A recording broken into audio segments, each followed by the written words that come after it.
নমস্কার। পুজো পাঠের আসরে আপনাদেরকে স্বাগত। আপনাদের সঙ্গে আমি সিদ্ধার্থ। আজকে আমরা আলোচনা করব ধূপ আর দীপ নিয়ে। আমরা পুজো করবার সময় অনেক সময় দেখি যে ধূপ আর প্রদীপ কোন দিকে দেব, এই নিয়ে আমাদের মনে একটু সংশয় থেকে যায়। আজকে সেই নিয়ে আমরা আলোচনা করব। ধূপ প্রদীপ কোন দিকে রাখবো, ধূপ প্রদীপ দানের মন্ত্র কি, সেই নিয়ে আজকে আমরা আলোচনা করব। যদি ভালো লাগে তাহলে লাইক শেয়ার কমেন্ট করে দেবেন, আর যদি নতুন হন তাহলে সাবস্ক্রাইব করে দেবেন। তাহলে চলুন জেনে নিই যে ধূপ প্রদীপ কিভাবে দিতে হয়। শাস্ত্রে উল্লেখ আছে যে দীপং দক্ষিণত দদ্যাৎ পুরত ন বামত, বামতস্তু তথা ধূপং পুরত ন তু দক্ষিণে, ন ভূমৌ বিতরেদ্ধ পং নাশনে ন ঘটে তথা, যথা তথা ধারগতং কৃত্তাতু বিনিবেদয়েত। অর্থাৎ কি না, দীপং দক্ষিণত দদ্যাৎ, দীপ সবসময় দেবতার ডান দিকে দেবেন। দেবতা অর্থাৎ আপনি দেবতার সম্মুখে বসে আছেন, অর্থাৎ ব্রাহ্মণের বা পূজকের, যে পুজো করছে তার বাঁ দিকে থাকবে প্রদীপ, অর্থাৎ দেবতার ডান দিকে। আর যে পূজক যে পুজো করছে তার ডান দিকে থাকবে ধূপ, অর্থাৎ দেবতার বাম দিকে থাকবে সবসময় ধূপ। তাহলে এবার থেকে মাথায় রাখবেন যে যে পুজো করছে তার বাঁ দিকে প্রদীপ, আর তার যে পুজো করছে তার ডান দিকে ধূপ, এর অন্যথা যেন আর না হয়। এইবার ধূপ প্রদীপ শুধু জেলে দিলে হয় না, ঈশ্বরকে নিবেদন করতে হয়। আপনি পুজোয় যা যা জিনিস আপনি আয়োজন করেছেন সমস্ত কিছু নিবেদন করবার একটা নিয়ম আছে বা মন্ত্র আছে। ধূপ প্রদীপ নিবেদন করতে হয়। কিভাবে করব? মনে করুন প্রথমে প্রদীপ নিবেদন করছি। প্রদীপটাকে প্রথমে নিজের বাম হাতে নিলেন, দিয়ে তিনবার জলে ছিটে দেবেন। বং দীপায় নমঃ, দীপ শিখায় নমঃ, এতদ অধিপতয়ে দেবায় যজ্ঞেশ্বরায় শ্রী বিষ্ণবে নমঃ,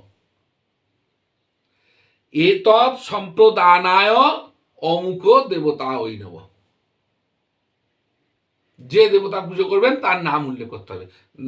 তৎ সম্প্রদানায় নম দুর্গা ওই নম।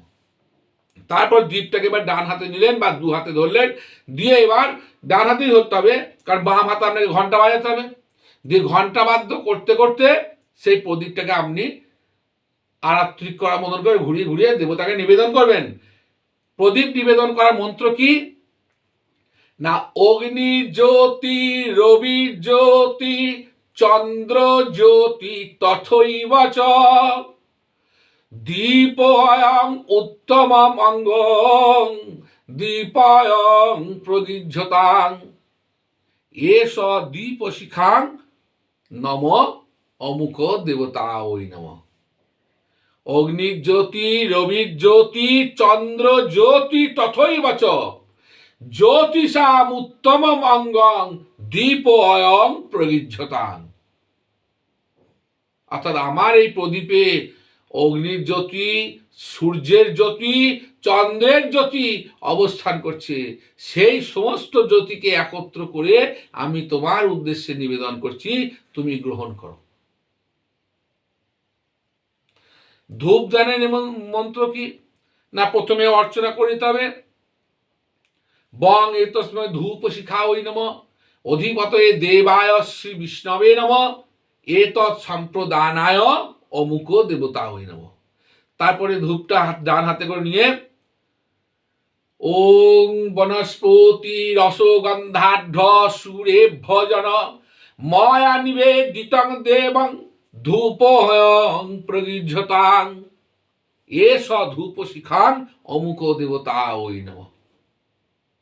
এই বলে ধূপটাকে নিবেদন করলেন। আর একটা কথা ওই মন্ত্রে বলা ছিল যে ধূপ কখনোই কি বলা ছিল না, ধূপ কখনোই মাটিতে বা ঘটের যে মাটিটা দেওয়া হয়, আমরা অনেক সময় ঘটের মাটিতে ধূপ গুজে দিই, কখনোই না, খুব অনুচিত, কখনোই কাজ করবে না। শাস্ত্রে বলা আছে, বলেছে কি, ন ভূমৌ বিতরেদ্ধ পংনাশনে ন ঘটে তথা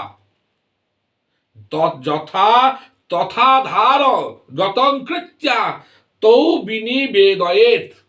অর্থাৎ ধূপ কখনোই মাটিতে গুজে দেবে না, ধূপ কখনোই আসনে বা ঘটের মাটিতে দেবে না, ধূপ সবসময় একটা আধারে রেখে নিবেদন করবে।